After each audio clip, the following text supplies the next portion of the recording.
the Growing Your Own Money podcast. Dean Thorpe, a CEO and financial advisor, and his son James Thorpe, a social media marketing business owner, sit down and discuss all things to do with money, goals, business, and the markets. Okay, so we're back. We're back. We made a start. We're out there. Absolutely. Good start, do you think? 3 episodes and counting. That's all right. Some good feedback. Yeah, I've heard the same. Some things we can improve, but definitely some good feedback. Always room for improvement, James. Definitely. So today I wanted to test out and explore healthy money habits. Now, as the author of Growing Your Own Money and a financial advisor, well, you'd be a good person to talk to about that. So, I mean, just maybe starting us off with some general money habits, which can be, well, maybe some general money habits, and also the importance of good money habits. Okay. So, in a general sense, to begin with, habits are formed typically in a 4-week or 28-day period. Can be shorter period the younger that you are. Yeah. So I mentioned in a previous podcast, I always suggest when someone has a child, they buy some kind of money box, piggy bank, and that is for that very crucial reason of creating a habit of starting to save some pennies at an early age.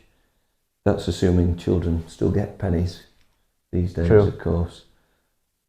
Having said that, I think it's a good habit, and even if it's not going to be, even if going forward cash disappears, I think some kind of principle of putting something into a box, even if it's a token relevant to something that's then going to go into a digital bank account, would be a great habit to form.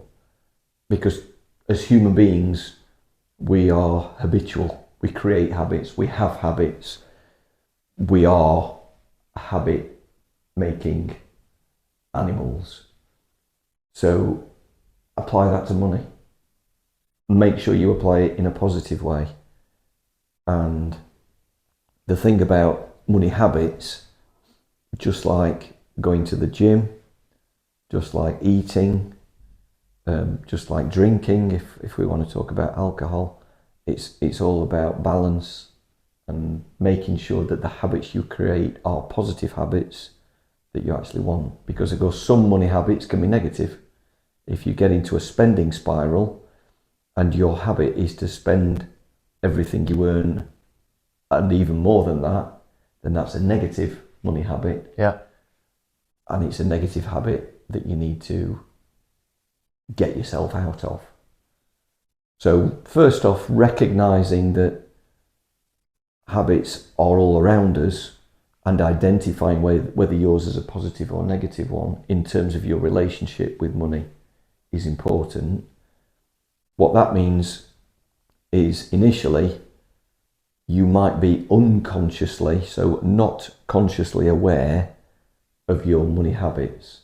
So you could be unconsciously incompetent as regards your money habits. You might not be aware that you've got a bad habit or even a good habit, and you might not be aware that you are competent or incompetent in your relationship with money. Because it's a habit. Because it's a habit and it's just there. So first off, become consciously aware of your money habit. Are they positive or are they negative? And then if they're positive, that means that you've got an element of competence with money relationships. If they're negative, you're incompetent, shall we say, with your relationship with money.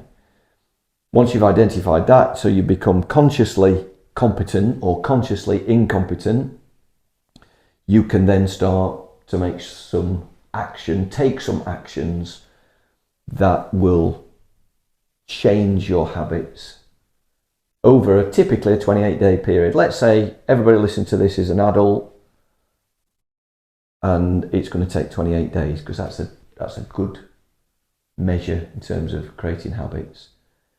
So one habit that you can create is a daily 1, 2, 3. something that you do every single day, and there are 3 elements to it in terms of changing those habits. So let's say that you've become consciously aware that you're incompetent with money, your relationship with money, in that when you receive money, whether that's income from employment, revenue that you're generating from being self-employed, it seems to disappear through your fingers almost straight away. Dare I suggest you're trying to get to the cash machine or the digital wallet before your direct debits go out. It's a fight to get to some money before your bills are paid, which is a crazy habit to have, but I have seen it, and I have heard of people having those sorts of habits. There's a disconnect between the bills that need paying and the cash or money that you're trying to get your hands on. First up, recognise that you've got to pay those bills. So if your direct debits, your regular payments already exceed or are close to exceeding your income, you've got to review your expenditure. You've got to sit down, work out what money is coming in, what money is going out, what can I trim, what can I reduce, what can I stop, first thing, to get the expenditure below the income. Yeah. If you can't, then you need to generate more income, but you've got to look at expenditure first. One thing I say in the book is, how about looking at the principle of 10% of everything I own is mine to keep? In other words, to use on yourself or your family at some point in time, but not necessarily today. Right, yeah. So if you have £1,000 coming into your bank account this week, immediately that it comes in, 10% is set aside into a completely separate account if you need to, because your money habit needs to be positive. That only leaves you with £900 to then spend, if you like, on the bills. The income expenditure, by the way, there is one in the back of the book, but you can find these. You've got to list all your bills, all your outgoings, work out what that is, and then you can determine whether you can afford to put the 10% to one side. Most people should be able to, because it's very often a case of cutting down on discretionary expenditure in order to retain that 10%. Yeah. So your fixed costs, your regular commitments and bills, let's say they come to £700 a month out of the first £1,000 that you earn. So you have £300 of discretionary income available to spend on what you want. How about putting 100 of that away completely? That's the 10% principle. If you do nothing else in your daily 1, 2, 3, make that the only thing that you will do. You're consciously aware of it to begin with. You become more competent in terms of your relationship with money, but once it's set up, you can literally forget about it. So you can then become unconsciously competent, in the sense that you've set your system up. That's one of the habits that you've started. Focusing in on that £100, what do you do with it? Well, then we start discussing what's the difference between savings and investments, or investing in assets. So that £100 that you could be saving, or a percentage thereof, could go into a bank account, could earn you a little bit of interest. It's building up, in effect, something for short term. Anything that you put into a bank account, in reality, is only really helping the banks. Yeah. Because the reason that the banks will pay you some interest is because they are earning more than they are paying you in their day-to-day work. So if you put £100 into the bank, they will lend that £100 out somewhere. That might be lending it to somebody on a credit card, on a personal loan, on a mortgage, and you can bet your bottom dollar that they will be earning at least twice, sometimes 4 or even 5 times as much as they're paying you. Yeah. So it might look good in the UK at the moment because interest rates are a bit higher. You might be able to get 4, 5% on an easy access bank account and you think this is great, I'm getting interest on my money in the savings account, the bank is probably earning 15%. If it's a credit card, they could be earning 30%. Wow. On that same £100. Now that means that you could theoretically earn more than 5% somewhere. Yeah. Now you do need short-term cash, so I'm not saying don't have it. What I'm saying is the second element to your positive relationship with money and creating good money habits is having an amount accessible in cash. That might be equivalent to 3 months of income if you're going to start getting serious about your relationship with money. Maximum 6 months in cash. The rest then can be invested. What do I mean by investing? You can buy something that is going to generate you a return over the long term. That could be investments in property. Yeah. That could be investments in stocks, shares, bonds. Something that is classed as an asset, but it's not cash. It's not a bank account. It's a physical asset that can pay a combination of income as a return and also capital growth potential as a return. Yeah. All of those types of assets I've just mentioned will do all of that. So if it's property, stocks or shares and bonds, all of those will or should distribute income in some way, shape or form. Property in the way of rental income. Yeah. Shares by way of dividends, bonds by way of interest. So from day one, you're generating some kind of income. And the income yields, you might be surprised, are often the same or can be more as the cash that you can earn interest on in the bank. Yeah, definitely. So you might look at cash and think, I can get 4 or 5% at the moment. Big news flash, you can get 4 or 5% from shares and bonds. Yeah. You can get rental yields of 4, 5 or more percent. So you can match the income yield similar or better than what you can get in cash. Yeah. The thing with cash and interest from cash is that's the maximum you can earn. Yeah. Investing in assets over the long term, as well as the income, the yield that it can generate, you can then have the potential of generating a capital return. Yes, you could also generate a capital loss. That's where you're introducing risk. Yeah.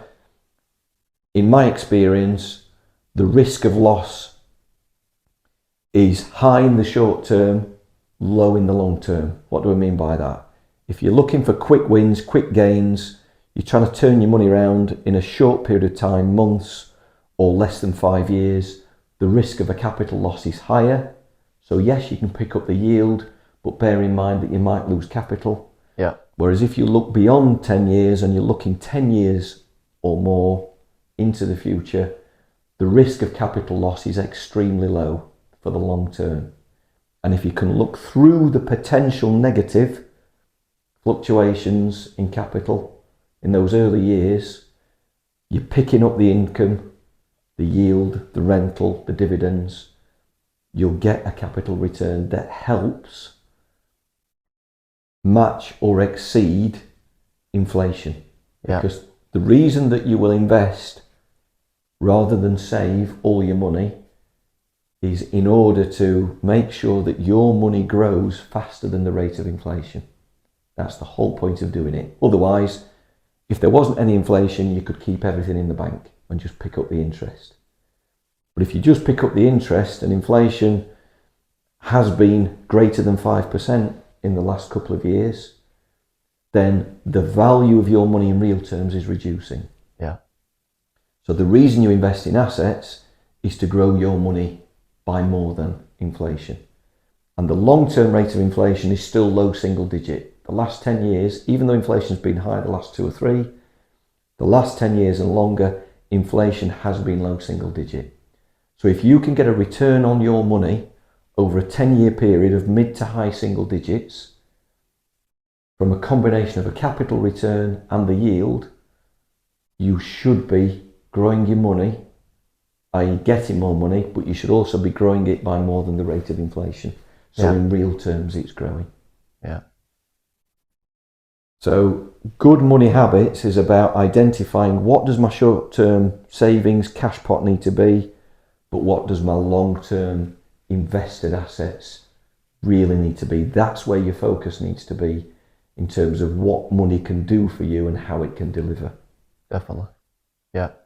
So as a sort of overview then, if you could break it down into real simple terms, this is what you do first, this is what you focus on second. How would you do it? Income expenditure first, to identify what your spending habits are, get those straight. Rich people save their money and spend what's left. So why not take those same principles? Definitely. If at the moment you're spending all your money, it's likely that you've got negative habits, or you're in a job with a minimal amount of income, a fixed amount of income. So identify the income and expenditure situation that you're in, trim everything that you can to the absolute minimum, save your 10%, and if that's the maximum you can do, invest some of that 10%, even if it's a small amount. Yeah. And there are plenty of good tax efficient schemes that you can invest in, even if it's small amounts. Today, you can do that. Yeah. Your business might be the thing that you're investing in. If it is, make sure you've still got savings. Yeah. Okay? Make sure you're still setting aside that 10%. So if your business, you're putting everything into it, you're investing 100% of your time into your business, anything that you earn as income at the moment, even if you're thinking, well, I'm looking at the big picture, it's all about what it's going to make in 10 years' time when I sell it, you should still be generating some income now. Pay yourself first the 10%, and invest some of that separately so that you're setting something aside. Then, by all means, focus on the bigger picture and what it's going to generate at the end of it. So I suppose the old adage is short, medium, long term, but the medium term can sometimes be a bit of a red herring. Your short term cash is your rainy day pot, isn't it? Or should I need it now? And the temptation is you use that every other month anyway.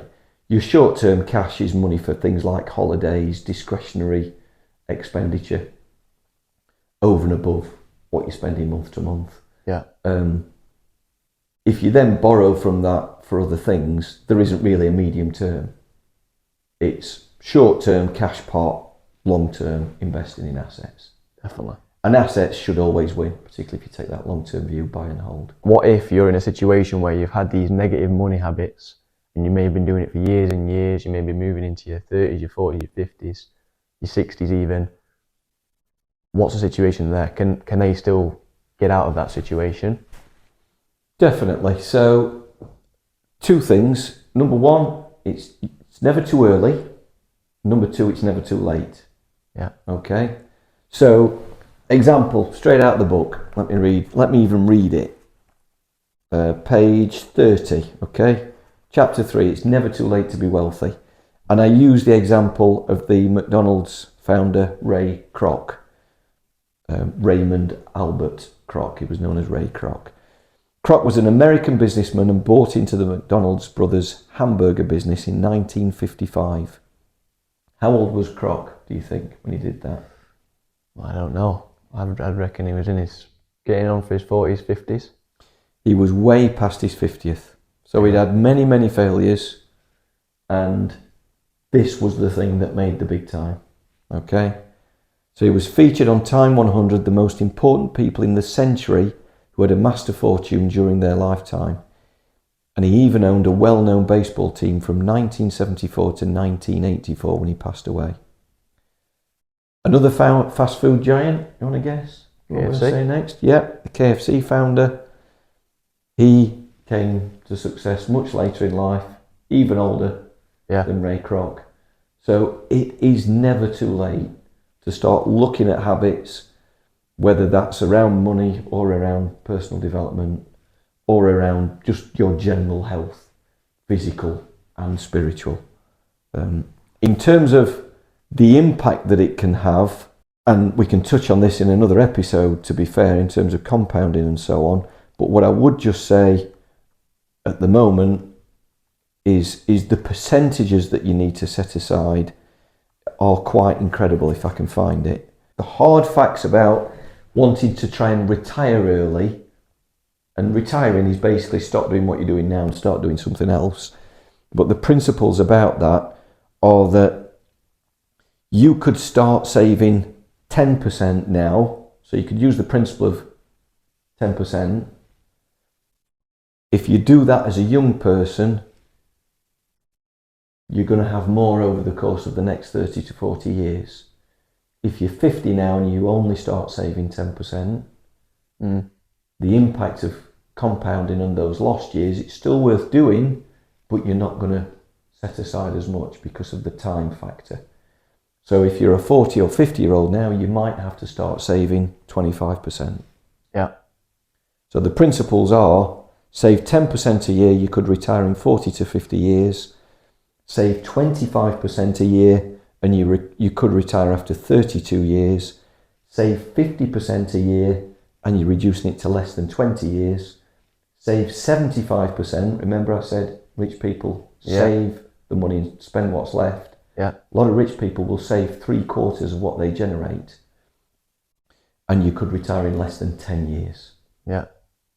That's the positive principles around getting into the habit of paying yourself first.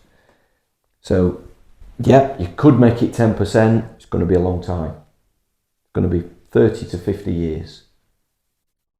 Double or more, you're reducing the time horizon significantly. Half or more, you're down below 20 years. Save 3/4 of what you earn.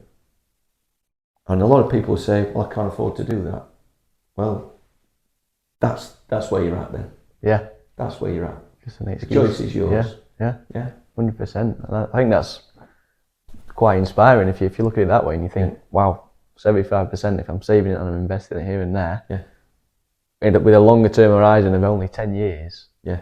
I'm looking at being at the same place I would be if I'd only saved 10% for, wow, Exactly. what was the years? 40 40 years? to 50 years. 40 to 50 years, wow. Yeah. What a difference. Yeah. Yeah. So it's all about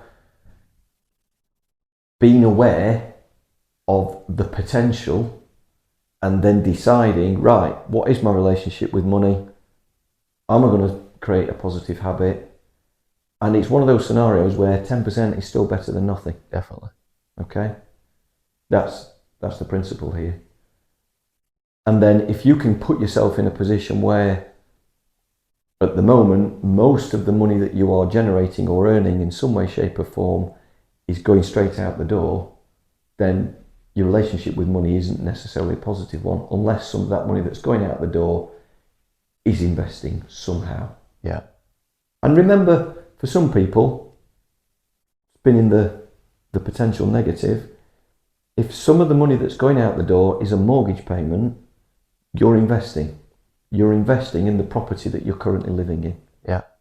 So it's not a complete negative. If a significant amount of your monthly income is going out in mortgage payments, you're investing in your property. You're buying the property that you're currently living in. Yeah. If you're renting the property that you're currently living in, you're paying someone else's income. Yeah.